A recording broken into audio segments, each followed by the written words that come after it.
You've been taking magnesium glycinate every single night before bed, maybe for months, maybe for years, and your hands still burn, your feet still tingle. The sleep you were promised never showed up. Let me tell you something I tell my patients every single week. Just because the pills aren't working does not mean you're doing something wrong. The form of magnesium your doctor recommended cannot do what it claims to do inside the body of someone over 60. And there is one fruit, that quietly bypasses every single one of those problems. I'm going to show you which fruit it is, why your supplement was never built to work after 60, and the exact 7-night protocol to start tonight. Stay with me. This changes everything. I'm Dr. Richard James.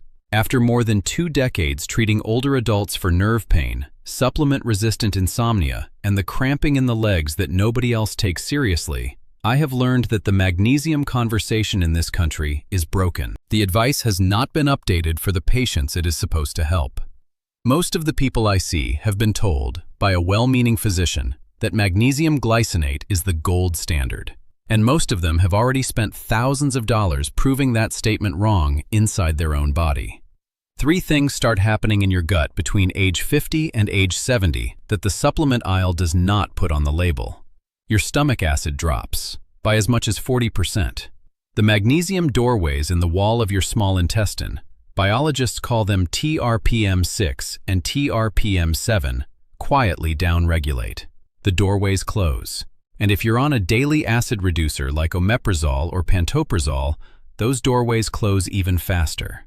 The FDA itself issued a safety communication in March 2011 warning that long-term use of proton pump inhibitors causes low blood magnesium. Most patients on these drugs have never been told.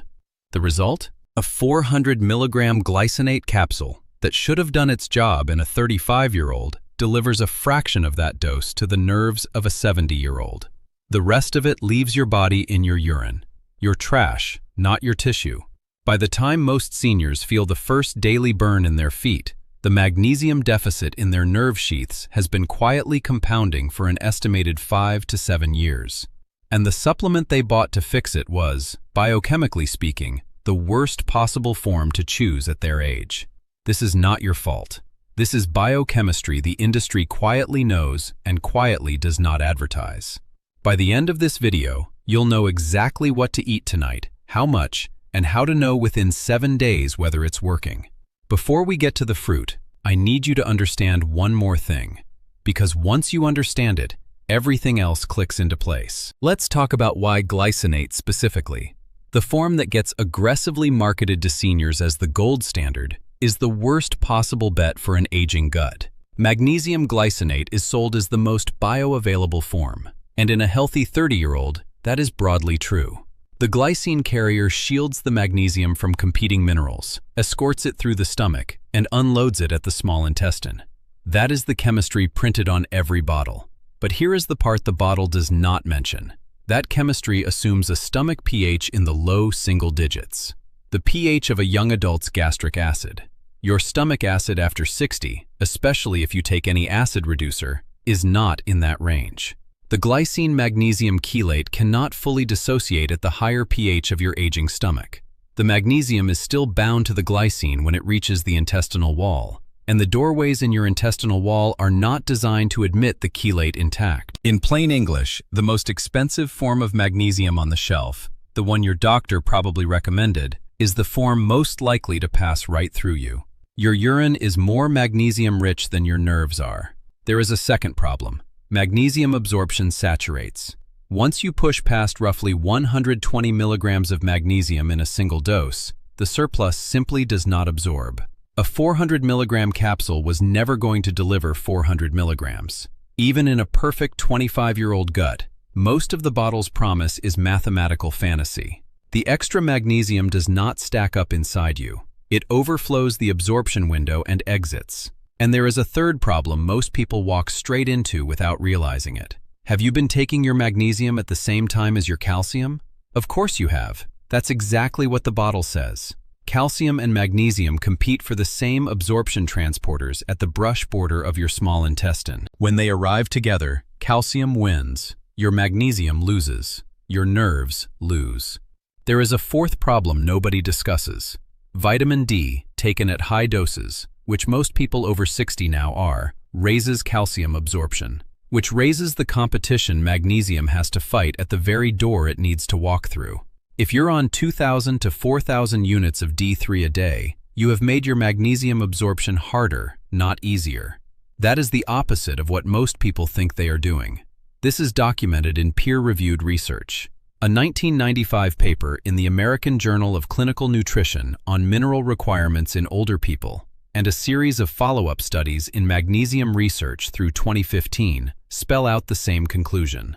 Senior magnesium absorption is mechanistically different from adult absorption. The supplement market has not updated its product line to reflect that. Now you understand why the pill has been failing you, but there is a deeper reason this is happening. One that has nothing to do with chemistry and everything to do with what gets approved, packaged, and sold to older adults. Stay with me for this next part. I want to be careful here. I do not believe in supplement industry conspiracy theories. What is actually happening is more boring and more frustrating. There is no FDA efficacy bar for a magnesium supplement. The label is allowed to say, high absorption, based on chemistry that holds in a young gut. There is no requirement to prove the product works in the 65-year-old who is actually buying it. The 1994 Dietary Supplement Health and Education Act drew a line between drugs and supplements, and magnesium glycinate fell on the supplement side of that line. The bar is the bar.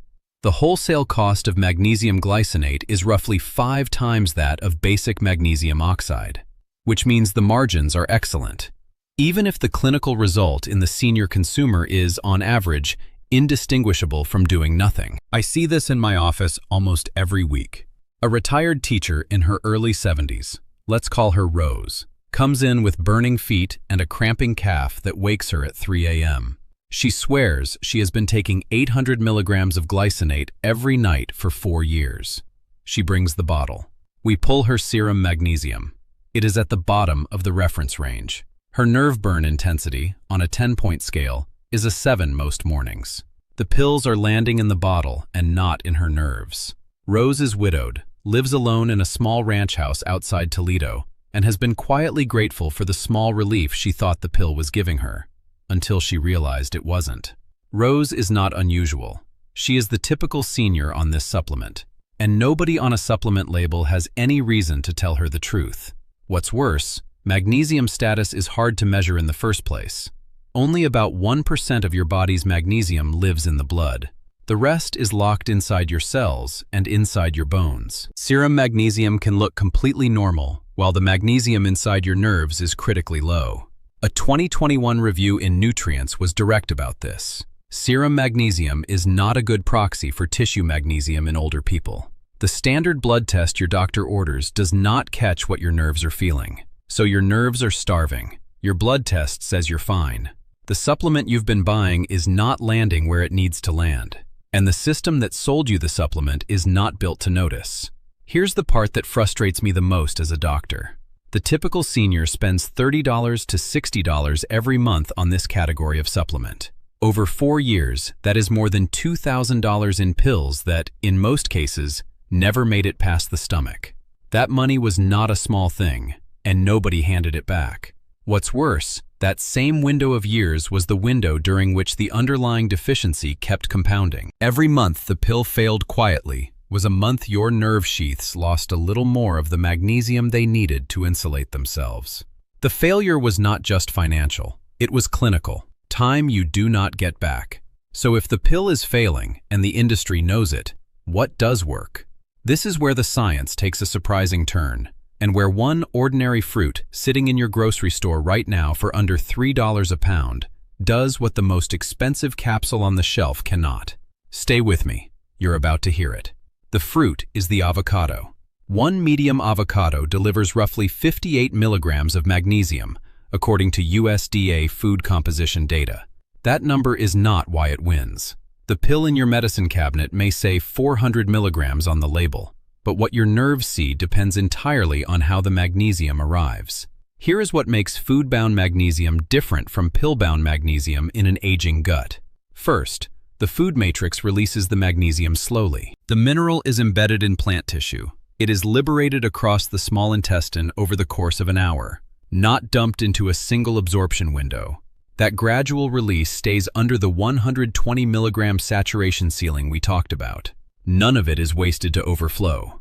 Second, the magnesium in an avocado arrives bound to fiber and food fats, not to a synthetic chelate that requires stomach acid to dissociate. Your aging gut does not need to do extra chemical work to free this magnesium. It is delivered the way the body was built to receive it. Third, eaten with dinner, the magnesium is not competing head-to-head with a calcium pill at the brush border. There is no calcium supplement on your dinner plate. The avocado arrives unaccompanied. Your transporters can do their job without a fight. There is one more thing the avocado brings that no pill can copy: the fats inside the fruit. Magnesium uptake improves when it arrives alongside dietary fat. The avocado provides its own fat carrier. The pill cannot. The pill arrives chemically naked into a hostile environment with no help. This is not a magic number. This is biology working with you instead of against you. And here is the most important part. This is food. You do not need a prescription. You do not need a copay. You do not need to wait for the next holiday discount on supplement night. You walk into any grocery store in America, you spend roughly $2, and you walk out with everything you need to start tonight. Now you know the fruit, but knowing the name is not enough. What matters is exactly how much, exactly when, and exactly what to eat it with. That is the protocol I want to walk you through next, and I want you to follow it precisely for the next 7 nights. Now, I know what some of you are thinking. My doctor told me glycinate is the best form. And your doctor is not wrong about the chemistry. In a 35-year-old gut, the bioavailability research the supplement industry quotes was largely done on young, healthy adults. The senior-specific data is much thinner, and what exists points in a different direction. This is not about ignoring your doctor. This is about adding information to the conversation. And for those of you thinking, one avocado cannot equal a 400 milligram capsule, that 400 is what is inside the capsule, not what reaches your nerves. A whole avocado, eaten with the fats and fiber it comes with, can quietly outperform a capsule that is largely flushed out in your urine. That is the actual comparison nobody on a supplement bottle wants you to make. A retired bookkeeper in her late 60s, I'll call her Patricia, switched from 600 milligrams of nightly glycinate to a food-first protocol with 1 avocado at dinner and pumpkin seeds on her salad. Within 12 nights, her morning nerve burn dropped from a 6 to a 3. Her cramping episodes went from 4 nights a week to 1. Her serum magnesium did not move much. That test rarely does, but what she felt in her body moved a lot. The pattern is consistent across the patients in my clinic who actually try it. So here is exactly what I want you to do, starting tonight. Step 1. Tonight, with your dinner, eat 1 medium-ripe avocado. Sliced, mashed on toast, in a salad. How you eat it does not matter. That it lands on your dinner plate with food fats does matter. If avocado is hard to find in your area, ripe Hass or Fuerte, fresh or frozen, both work. Step 2. Add a small handful, about 1 ounce, of pumpkin seeds on top of your evening salad or your yogurt. Pumpkin seeds are the highest density magnesium seed in any grocery store. 1 ounce delivers roughly 150 milligrams of food-bound magnesium. Combined with the avocado, you are already past 200 milligrams of usable magnesium at dinner alone. Buy them raw or dry roasted. Avoid the heavily salted ones if you are watching your blood pressure. Step 3. Hold the glycinate capsule for the next 7 nights. Do not throw it out. This is a controlled test, not a permanent quit. We are isolating the food magnesium response. If the capsule was doing nothing, you will notice. If it was doing something, you will notice that too. Either way, you will know. Step 4. Move any calcium supplement to morning, away from your magnesium-rich evening meal. This stops the brush border competition we covered earlier. Calcium with breakfast, magnesium-rich food with dinner, separated by 10 hours. Step 5. Add 1 cup of cooked leafy greens at lunch every single day. Spinach, Swiss chard, or kale. Each cup delivers roughly 150 milligrams of food-bound magnesium. This is the foundation underneath the avocado. Even a small daily portion compounds across the week. Step 6. Track 3 things every morning for 7 days. Write them on the back of an envelope. You need the numbers, not the memory. Burning intensity in your feet and hands at waking, on a 0 to 10 scale. Hours of unbroken sleep. Cramping episodes during the night. 3 numbers, every morning, for 7 days. On night 7, look at your envelope. What I see confirmed in my office every single week is that the cramping drops first, usually by night 3 or night 4, because muscle magnesium turns over faster than nerve magnesium. Nerve burn comes down between night 5 and night 7. Sleep quality usually lags by another week. If you see a drop on any of those 3 scales, that is your body telling you what the pill could not tell you in 4 years on the shelf. That is data you can take to your doctor. That is the conversation worth having. If someone you love has been taking magnesium glycinate every single night and their feet still burn, send them this video. You might be the reason they stop suffering by next weekend. You might be the reason they sleep through a night for the first time in years. I'm Dr. Richard James. Take care of your nerves tonight. You've earned a quiet, uninterrupted night of sleep. Go make it happen. And next week, I'm covering the second fruit, the one that does almost the same thing for nighttime leg cramps. If you've been waking up at 3 a.m. with a calf that feels like a closed fist, subscribe, because that next video is for you. I'll see you then.